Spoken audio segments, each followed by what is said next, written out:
Hello friends, welcome back to RGM online classes.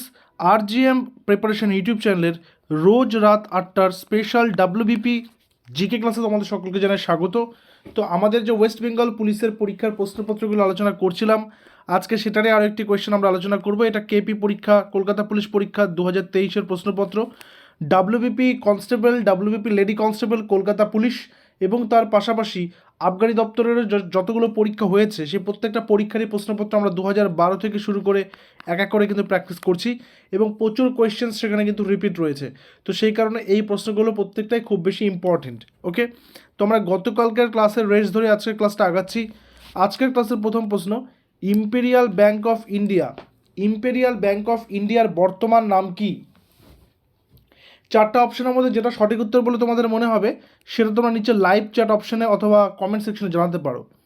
Reserve bank of India, United bank of India, central bank of India নাকি state bank of India? দেখো, reserve bank of India হচ্ছে RBI, United bank of India হচ্ছে UBI, central bank হচ্ছে CBI, আর state bank হচ্ছে SBI. ঠিক আছে, তো সঠিক উত্তর option number D, central bank of India বা এসবিআই। আচ্ছা, এই 1955 সময়কালটা ছিল 1955 বা 55 যাই বলো, সে 1955-এ কিন্তু ইম্পেরিয়াল ব্যাংক অফ ইন্ডিয়া এই স্টেট ব্যাংক অফ ইন্ডিয়া নামে নতুনভাবে আত্মপ্রকাশ করে বা বলা যেতে পারে নামের বদল হয়। এবং এই স্টেট ব্যাংক অফ ইন্ডিয়ার সদর দপ্তর কোথায় রয়েছে? মুম্বাইতে, বর্তমানের মুম্বাই যেটা। হ্যাঁ, নেক্সটে আসি। কত সালে মহাত্মা গান্ধী ডান্ডি অভিযান করেছেন বা শুরু করেন? ডান্ডি মার্চ, একটা কথা আছে না, ডান্ডি মার্চ, যেটা কবে হয়েছিল? 12 মার্চে হয়েছিল ডান্ডি মার্চ। কত তারিখে, মানে কোন সালে? সালটা ছিল 1930। কেন হয়েছিল? আইন অমান্য আন্দোলন, তাই না? আইন অমান্য আন্দোলন হয়েছিল 1930-এ এবং সেখানে 12ই মার্চ গান্ধীজি তার অনুগামীদের নিয়ে সবরমতী আশ্রম থেকে যাত্রা শুরু করেন ডান্ডি অভিযানের দিকে এবং সেখানে গিয়ে তিনি লবণ আইন ভঙ্গ করেন। সেই কারণে এটাকে লবণ সত্যাগ্রহ বলা হয়ে থাকে। ঠিক আছে, অনেকগুলো পয়েন্ট কিন্তু এখানে রয়েছে। ওকে, তো ডান্ডি মার্চ 12 মার্চে শুরু হয়েছিল 1930 খ্রিস্টাব্দের। কোথা থেকে? সবরমতী আশ্রম থেকে। ওকে, এটা কী জন্য হয়েছিল? সেখানে তিনি লবণ আইন ভঙ্গ করে আইন অমান্য আন্দোলন করেছিলেন। ওকে, চিত্তরঞ্জন লোকোমোটিভ ওয়ার্কস পশ্চিমবঙ্গের কোন জেলাতে অবস্থিত? চিত্তরঞ্জন লোকোমোটিভ ওয়ার্কস, যার সদর দপ্তর কোথায় রয়েছে সেটা আমরা পরে জানবো। তো চিত্তরঞ্জন লোকোমোটিভ ওয়ার্কস পশ্চিমবঙ্গের কোন জেলায় অবস্থিত? বীরভূম, পশ্চিম বর্ধমান, পূর্ব বর্ধমান নাকি আসানসোল? সঠিক উত্তর অপশন নাম্বার বি, পশ্চিম বর্ধমান। পশ্চিম বর্ধমানের চিত্তরঞ্জনে কিন্তু এটা রয়েছে, অপশন নাম্বার বি। এরপর আসবো, কাতারে অনুষ্ঠিত ফিফা বিশ্বকাপ কোন দেশ জয়ী হয়? কাতারে অনুষ্ঠিত ফিফা বিশ্বকাপ বা ফিফা বিশ্বকাপ যেটা হয়ে গেল, সেখানে কোন দেশ জয়ী হয়েছে? কবে হয়েছিল? 2022-এ, তাই না? 2022-এর বিশ্বকাপে কোন দেশ জয়ী হয়েছে? কারেক্ট অ্যান্সার কী হবে? আর্জেন্টিনা। কার সাথে খেলা হয়েছিল? ভার্সেস ফ্রান্স, তাই না? 4-2 গোলে তারা কিন্তু জয়লাভ করে। আচ্ছা, এবার যেহেতু এই প্রশ্নটা 2023 সালের, সেই কারণে 2022 থেকে প্রশ্ন এসছে। তোমাদের পরীক্ষা হবে 2025-এ, তাহলে 2026-এর ফিফা ওয়ার্ল্ড কাপ কোথায় হবে? এর আগে একটা ক্লাস আলোচনা করেছিলাম আমরা। এটা কিন্তু হবে নর্থ আমেরিকার ইউএসএ, মেক্সিকো। আমি শুধু লিখছি, মেক্সিকো, ইউএসএ আর ক্যানাডা। এই প্রথম পৃথিবীর ইতিহাসে এই প্রথম যখন বিশ্বকাপ 3টি দেশ আয়োজন করছে। এর আগে 2টি দেশ আয়োজন করেছিল একবার, বাট এবার প্রথম এমন হচ্ছে যে 3টি দেশ বিশ্বকাপ আয়োজন করছে, ইউএসএ, মেক্সিকো আর ক্যানাডা মিলে মোট 16টা শহরে তাদের খেলাটা কিন্তু হবে। ঠিক আছে, পরের নাম্বারে আসি। সংহিতা, আরণ্যক, মহাভারত ও উপনিষদের মধ্যে কোনটি বেদের অংশ নয়? দেখো, বেদের অংশ কি রয়েছে? ব্রাহ্মণ, আরণ্যক, সংহিতা, উপনিষদে 4টা, তাই না? কিন্তু কোনটা নয়? মহাভারত নয়। এটা খুব সহজ প্রশ্ন ছিল। মহাভারত কিন্তু নয়। মহাভারতটা হচ্ছে একটা কি এপিক, একটা এপিক, যেমন রামায়ণ তেমন মহাভারত হচ্ছে এপিক। পরের প্রশ্নে আসি। ভারতের সংবিধানের কোন সংশোধনীর মাধ্যমে, কোন অ্যামেন্ডমেন্টের মাধ্যমে যে প্রস্তাবনা বা প্রিয়াম্বেলের সঙ্গে সমাজতান্ত্রিক এবং ধর্মনিরপেক্ষ এই শব্দ দুটোকে জুড়ে দেওয়া হয়? সমাজতান্ত্রিক এবং ধর্মনিরপেক্ষ, মানে সোশ্যালিস্ট সমাজতান্ত্রিক। ধর্মনিরপেক্ষটা কি? সেকুলার, এটা জুড়ে দেওয়া হয়। 37, 42, 41 নাকি 52? কারেক্ট অ্যান্সার কী হবে? 42তম সংশোধন। এবং এই 42তম সংশোধনটা কার সময় হয়েছিল? যখন ইন্দিরা গান্ধী প্রধানমন্ত্রী ছিলেন। এবং একে কিন্তু ভারতের সংবিধানের সংক্ষিপ্ত সংস্করণ, আমি এখানে লিখে দিচ্ছি, সংক্ষিপ্ত সংস্করণও বলা হয়ে থাকে। নেক্সট আসবো নাম্বার 74-এ, গয়টার বা যেটাকে কি বলে গলগণ্ড, তাই না? গয়টার বা গলগণ্ড রোগ কিসের কারণে হয়? গয়টার বা গলগণ্ড রোগ কিসের কারণে হয়? Obesity, hypothyroidism, hyperthyroidism, diabetes mellitus. সঠিক উত্তর কী হবে? গয়টার রোগটি কিসের কারণে হয়? সঠিক উত্তর হবে অপশান নাম্বার বি, হাইপোথাইরয়েডিজম। ঠিক আছে, হাইপোথাইরয়েডিজমের জন্য কিন্তু এটা হয়ে থাকে। এবং মনে রাখতে হবে এটা কিন্তু গলাতে হয়, মানবদেহের গলায় হয়। Next question, Oryza sativa. Oryza sativa কোনটির বিজ্ঞানসম্মত নাম? ছোটোবেলায় ক্লাস 6-7-এ বিজ্ঞান বইতে পড়েছি আমরা প্রত্যেকেই ওরাইজা স্যাটিভা। এই ওরাইজা স্যাটিভা কোনটির বিজ্ঞানসম্মত নাম? ভুট্টা, ধান, আম নাকি গম? কারেক্ট অ্যান্সার নিয়ে নেব। Correct answer option number B, ধান। তাহলে ভুট্টার বিজ্ঞানসম্মত নাম কি? ভুট্টার বিজ্ঞানসম্মত নাম হচ্ছে জিয়া মেইজ। জিয়া মেইজ। আমের কি ম্যাঙ্গিফেরা ইন্ডিকাটা সবাই জানি। গম কি? ট্রিটিকাম অ্যাস্টিভাম। আমি লিখে দিচ্ছি, ট্রিটিকাম অ্যাস্টিভাম। ওকে, তোমরা পারলে এগুলোকে নোট ডাউন করে রাখবে, বাকি অপশনগুলোকেও নোট ডাউন করে রাখবে। ইনফরমেশন গ্যাদার করতে থাকতে হবে। এক্সাম হওয়া পর্যন্ত যত সম্ভব প্রশ্ন, বিশেষ করে বিগত বছরে যত সম্ভব প্রশ্ন প্র্যাকটিস করা যায় করতে থাকতে হবে। ঠিক আছে। প্রমাণ চাপ ও উষ্ণতায় এনটিপি 1 গ্রাম অণু কোন গ্যাসের আয়তন কত হবে, বা কোনো গ্যাসের আয়তন কত হবে? প্রমাণ চাপ ও উষ্ণতা। দেখো, এই ধরনের প্রশ্নগুলো আলোচনা করার উদ্দেশ্য কিন্তু একটাই, সেটা কি? সেটা হচ্ছে কী ধরনের প্রশ্ন বছরের পর বছর আসছে এবং কী ধরনের প্রশ্ন ভালো করে তোমাদেরকে প্রস্তুতি নিয়ে রাখতে হবে, যাতে করে তোমরা পরীক্ষাতে ভালো থেকে ভালো ফল করতে পারো। কারণ কম্পিটিশান কিন্তু এখন খুবই মারাত্মক লেভেলে আছে।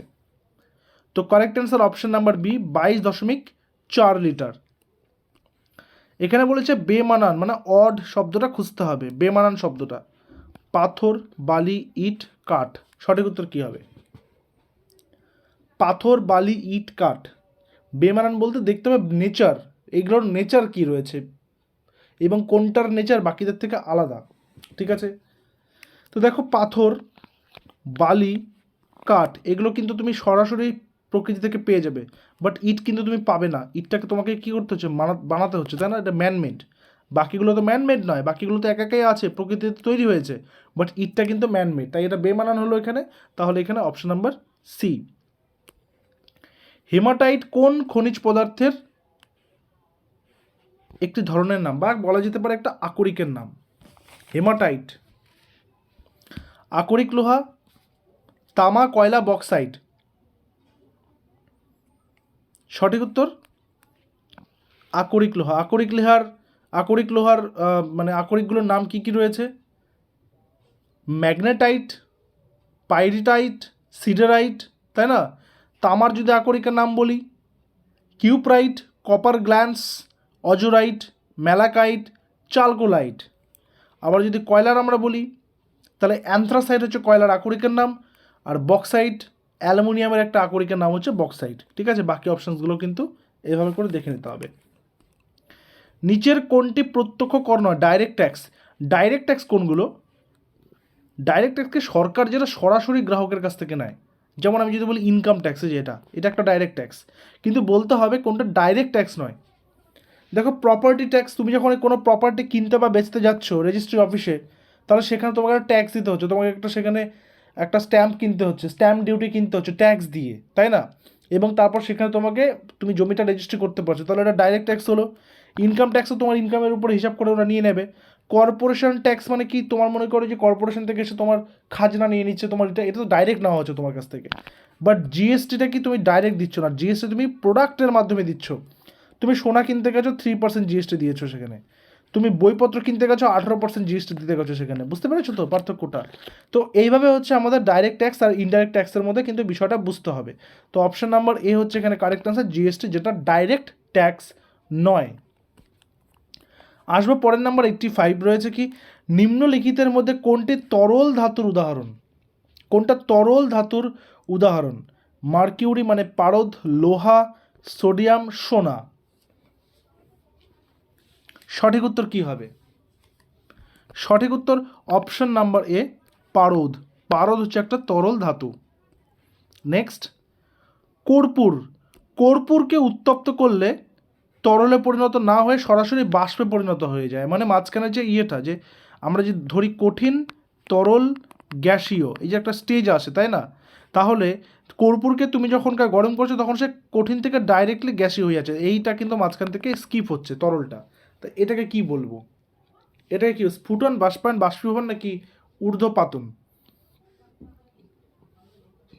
সঠিক উত্তর অপশন নাম্বার এ, ঊর্ধ্বপাতন। ঠিক আছে। নেক্সট, সাধারণ তুলাযন্ত্র, কমন ব্যালেন্স, কোন শ্রেণীর লিভার? তিনটা লিভার রয়েছে, তিনটা শ্রেণীর লিভার রয়েছে, তাই না? তিন ধরনের ভিন্ন ভিন্ন লিভার রয়েছে, প্রথম শ্রেণীর লিভার, দ্বিতীয় শ্রেণীর লিভার, তৃতীয় শ্রেণীর লিভার। আমরা প্রত্যেকটারই উদাহরণ আজকে এখানে নিয়ে নেব। সাধারণ তুলাযন্ত্র, এটা হচ্ছে প্রথম শ্রেণীর লিভার, অপশন নাম্বার সি। যদি আমরা দ্বিতীয় শ্রেণীর লিভারের একটা উদাহরণ দেখি, তাহলে সেটা হতে পারে নৌকার দাঁড়।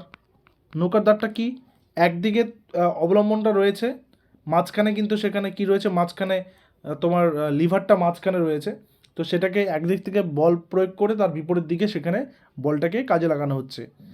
আর তৃতীয় শ্রেণীর লিভারটা কি, তৃতীয় শ্রেণীর লিভার হতে পারে ছিপ, মাছ ধরার ছিপ যেটাকে আমরা বলি। ঠিক আছে, মাছ ধরার ছিপ। অর্থাৎ একদিকে রয়েছে বল প্রয়োগ আর একদিকে রয়েছে তোমার হচ্ছে প্রোডাক্টিভিটি, ওটাকে মাঝখান থেকে সেটাকে টেনে তুলে নেওয়া হচ্ছে, সেটা হচ্ছে তৃতীয় শ্রেণীর লিভার। নেক্সটে আসি, ক্যাডি। ক্যাডি শব্দটি কোন খেলার সাথে সম্পর্কিত? এই ডাব্লিউবিপির প্রশ্নপত্র তৈরি করতে গিয়ে এই জিনিসগুলো প্রচণ্ড আমরা কিন্তু দেখেছি বিগত বছরের প্রশ্নে। আচ্ছা, একটা কথা বলে রাখি, তোমাদের কিন্তু সমস্ত বিগত বছরের প্রশ্ন নিয়ে একটা পিডিএফ এবং তার পাশাপাশি 2023-24 কারেন্ট অ্যাফেয়ার্সের পিডিএফও আমরা কিন্তু রেডি করে নিয়েছি।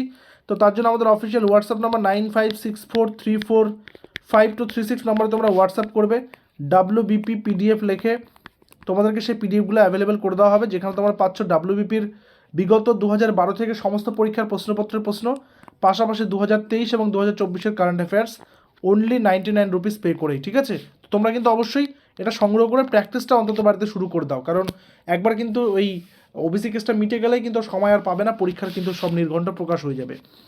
আচ্ছা, তো ক্যাডি শব্দটি কোন খেলার সঙ্গে সম্পর্কিত? সঠিক উত্তর অপশন নাম্বার এ, গলফ। ঠিক আছে, প্রত্যেকটা খেলার সঙ্গে সম্পর্কিত কিছু না কিছু শব্দ রয়েছে। বাস্কেটবলের সঙ্গে কী রয়েছে, যেমন অ্যাসিস্ট রয়েছে। ক্রিকেটের সঙ্গে তো অনেক কথা রয়েছে, গুগলি হতে পারে, স্পিন হতে পারে, তারপর সিলি পয়েন্ট হতে পারে, তারপরে লন টেনিসের সাথে কী আছে, স্ম্যাশ হতে পারে। ওকে, তো এই বিষয়গুলো কিন্তু তোমাদেরকে দেখে নিতে হবে কোন খেলার সাথে কোনটা যুক্ত আছে। যে বল দ্বারা পৃথিবী কোনো বস্তুকে নিজ কেন্দ্রের দিকে আকর্ষণ করে তাকে সেই বস্তুর কী বলা হয়? যে বল দ্বারা পৃথিবী কোনো বস্তুকে নিজ কেন্দ্রের দিকে আকর্ষণ করে তাকে ওই বস্তুর কি বলে? বল, ভার, ভর নাকি অভিকর্ষজ ত্বরণ? সঠিক উত্তর অপশন নাম্বার বি, ভার বা ওয়েট। কি বলে? ওয়েট, তাই না? নেক্সটে আসি, 2023 সালে মহিলা আন্ডার 19 টি20 ওয়ার্ল্ড কাপ কোন দেশে আয়োজিত হয়েছিল? দেখো, যেহেতু 2023-এর এটা প্রশ্নপত্র, সেখান থেকে কারেন্ট অ্যাফেয়ার্সটা কিন্তু এখানে দিয়ে দিল। আচ্ছা, এবার যদি বলি যে চ্যাম্পিয়ন্স ট্রফি, এটা তোমাদের হোম টাস্ক থাকবে। ঠিক আছে, চ্যাম্পিয়ন্স ট্রফি 2025 কোন দেশে অনুষ্ঠিত হচ্ছে? কোন দেশে অনুষ্ঠিত হচ্ছে? ঠিক আছে, হোস্টিং কান্ট্রির নাম। তো এখানে কোশ্চেনের অ্যান্সারটা আমরা নিয়ে নেব। কোশ্চেনের অ্যান্সারটা হচ্ছে দক্ষিণ আফ্রিকা, অপশন নাম্বারে সাউথ আফ্রিকা। ঠিক আছে। আচ্ছা, এবার আরেকটা বিষয়, সেটা হচ্ছে যে ভারতবর্ষের কিন্তু শেফালি বর্মার নেতৃত্বের দল গিয়েছিল সেখানে, এবং তারা কিন্তু সেখানে ইংল্যান্ডকে পরাজিত করে বিজয় হয়েছে। আর তার পাশাপাশি বলে রাখি, চ্যাম্পিয়ন্স ট্রফির 2025-এর আয়োজক দেশের নামটা তোমরা হোম টাস্ক করবে, নিচে তোমরা জানাবে। ঠিক আছে। আমরা নেক্সট ক্লাসে আবার আরও একটি কোশ্চেন সেট নিয়ে আসবো ডাব্লিউবিপি পরীক্ষারই। তোমরা প্র্যাকটিস করতে থাকো, ডেট তো চলে আসবে, যে কোনো সময় ডেট তোমরা প্রকাশ পেয়ে যাবে। তো যত বেশি প্র্যাকটিস করবে পরীক্ষার হলে কিন্তু তত বেশি তোমাদের হেল্প হবে, ঠিক আছে? দেখা হচ্ছে পরবর্তী ক্লাসে। Till then stay connected with us. Thank you very much.